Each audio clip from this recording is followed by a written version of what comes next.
Hello and welcome to the third level of one of my shelves. Very Star Trek. As a matter of fact, all Star Trek. To the delight of some and the groan of others. Anyhow, let's get started here. This is it's actually a pretty straightforward shelf. Some of you may be noticing the amount of pointy-eared bastards I have in my in my collection here. These figures here. They're from the 112 Collective, which is a mezcotoy.com joint. Specifically right here, we've got Spock from the Mirror Universe. We have Spock from the Cage, which is the pilot episode. We got Jim Kirk. We got Hikaru Sulu. And we've got Spock from the series. And then back here, we've got a taller Spock from XO6. That's a Mirror Universe Spock. It's really weird because the 112 Collective only released these figures. It's very strange. I have their boxes right here. We'll take a look at those here in a second. It's really funny because it seemed like collectors were just eating these up, and then suddenly they just stopped making them. We didn't get a Bones. We didn't get Scotty. We didn't get Uhura. We didn't get Chekhov, but we got Sulu and Kirk and Spock, and we got many Spocks. So let's talk about them individually. I'm going to move the captain out of the way here for a second. They had these really fun bases that are little claws. We'll pull old Spock up here. So they're claws, and they're attached to the base, and they work fairly well. They're a little bit fiddly at times. The away team belt has this elastic, and unfortunately the elastic has busted on his belt, so I've got him holding his Type 2 phaser, which is a wonderful and excellent recreation of the phaser we see in Star Trek. And then he's got a tricorder right here. It's got a wonderful strap on it. And then his communicator has a pouch that's right here, and so it fits right into the pouch. Unfortunately, the clasp that holds this phaser on his belt has come apart. I'm going to have to glue it at some point. The belt stays on with a little snap in the back. So, and these are fully articulated. Oop, well, we finally lost the communicator, so let's pull him off here. They're very articulated. You got this wonderful likeness of Spock with his eyebrow up. The hair is well molded. His ears are well molded. I mean, that's a great looking figure. His chest, torso moves like up here. His torso doesn't really move down there. He's got wonderful articulation. His legs move. His feet allow you to pose him in various poses. The arm joints are there. He comes with many different hands, which we'll take a look at here in a second when I pull Sulu out. Yeah, so that's Spock from the 112 Collective Collection. Let me pick up his communicator because this is just darling. I mean, look at the detail that went into this. And then it flips up. And then look at that. What detail. What's cool as well is that you get the same thing on the Spock that is from the pilot. And here is their communicator. Isn't that amazing? I think that's amazing. And then you also get his, I'm going to pull off your phaser here, Spock. The cool, I'm going to pull off your hand here, Spock. Okay.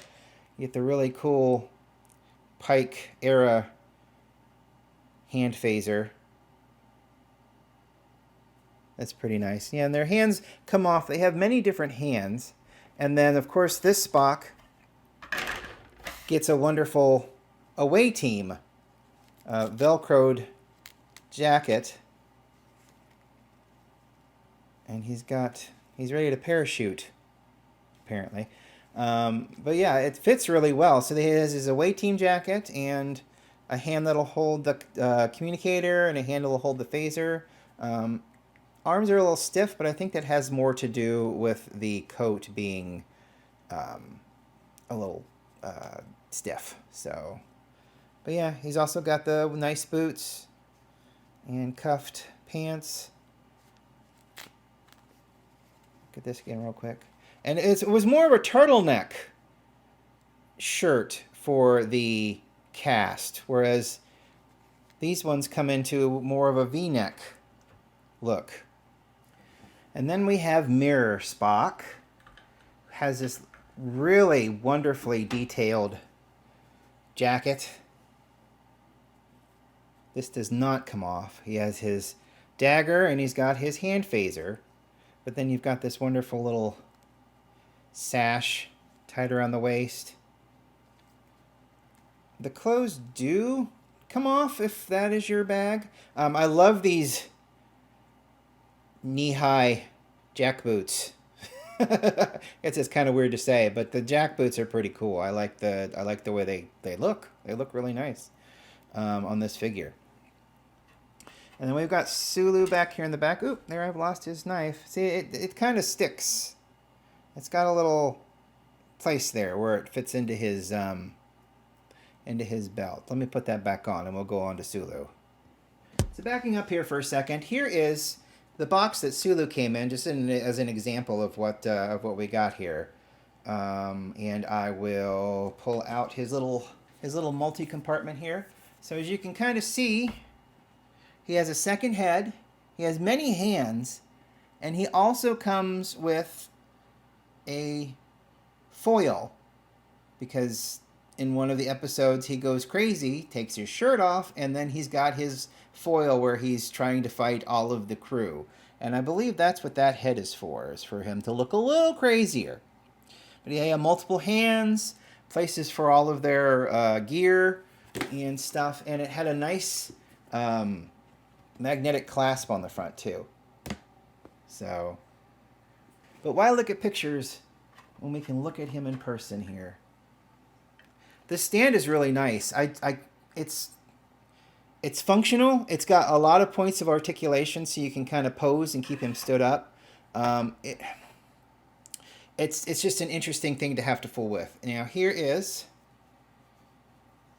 George Takei, and I just saw this, and I hope I can do this without too much. Yeah, look, see, the tricorder does pop up, so he can have it. And I didn't give him different fists. I just put his belt on. So as you can see, that's how the phaser goes into the holster, and then of course the communicator right over there, and then the tricorder, which flips up, which, you know, I just realized because I saw the back of the box here. But yeah, that's pretty cool. We'll zoom in again here. There we go. It's a very wonderful likeness of George Takei, and the outfit is really, really great. It stays on him. It does not come off. The cuffs around the boots, love that. Those are so great. Let's get old Kirkendall out here. It's a wonderful likeness of William Shatner, and it actually comes with his Type 3 phaser rifle, which I think is the best toy representation. You've got your snow shovel handle, your buttons, there's your trigger. He held it by this part up here, which I thought was kind of odd when you looked at it in the episode without any context. I'm pretty sure there's only red jewels on one side of the phaser though, so I retract my previous statement. So here, with the camera tilted up a little bit, you've got Commander Spock in all of his authoritarian glory as Mirror Spock, and you can tell because of the beard. Meticulously crafted by X06 is this head sculpt and this wonderful set of pajamas he's wearing, and then he's got these great knee-high kind of jack boots looking. He's got his agonizer in his hand phaser, and then his ceremonial dagger. They don't need tricorders. They can just cut you open and see what's inside. So this is the Enterprise chair from Quantum Mechanics. This is post-season 1, because in season 1 there was a little apparatus over here that you could kind of look into, or the captain was supposed to. It was almost looked like a rearview mirror, basically. But this is a post-season 1 representation of the chair from Quantum Mechanics. And as you can see, there's a line back here because it is USB compatible. So you just plug it into the back and then you plug it into your power strip or whatever. And then you get these wonderful sounds and lights.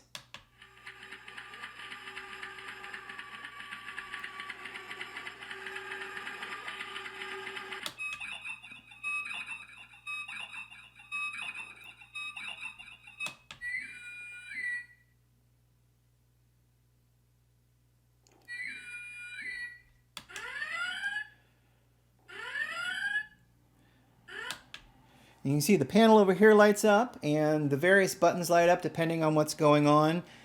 Some of the sounds are good, some of the sounds not so great.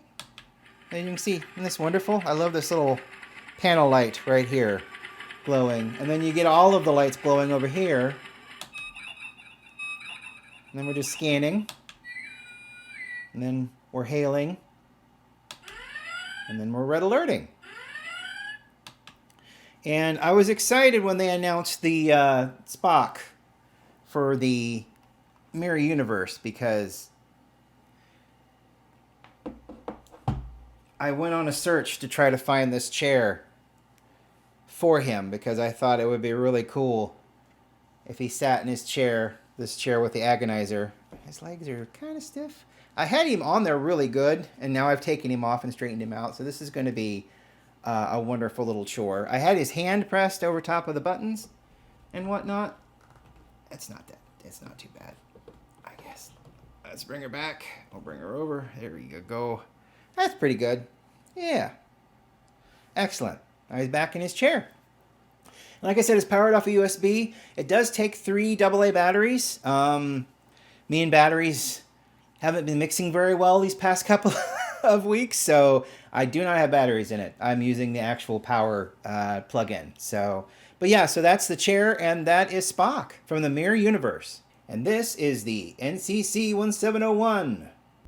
No bloody A, B, C, or D. From the original series. I have 2 of these. This one is a regular one, and then the other one is supposed to be a high-definition one to represent the HD release a while ago. But as you can see here, got some wonderful lights. The nacelles back there in the back light up. Does this just have a light feature? Okay, yes, it does just have a light feature. If you press on it long enough, the ship will light up for just a certain long amount of time. They don't spin in the back, but that's fine. That doesn't really matter that much. I love the bridge light. I love the basically where the torpedoes came from. You've got your running lights. You don't have any lights for the impulse engines. Those are just sticker decals, it looks like. But the rest of it I just love. It's just such a great representation. And here are the noises, if you are interested or so inclined.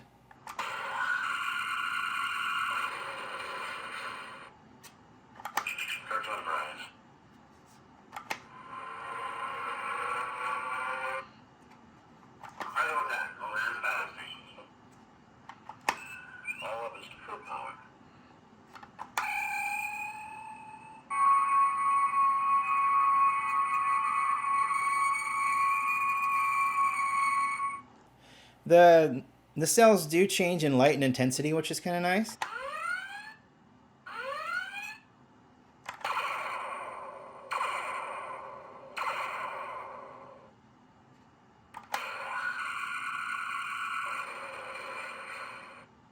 So yeah, I just love this. This is a great addition to that shelf.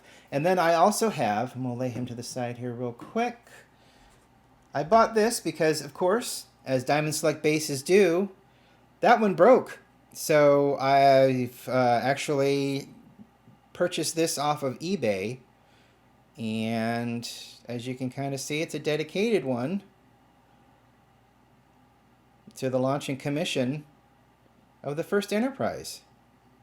And it sits right there, the deflector dish sits in front, and then the little plus area there just kind of sits right there, and it just kind of sits.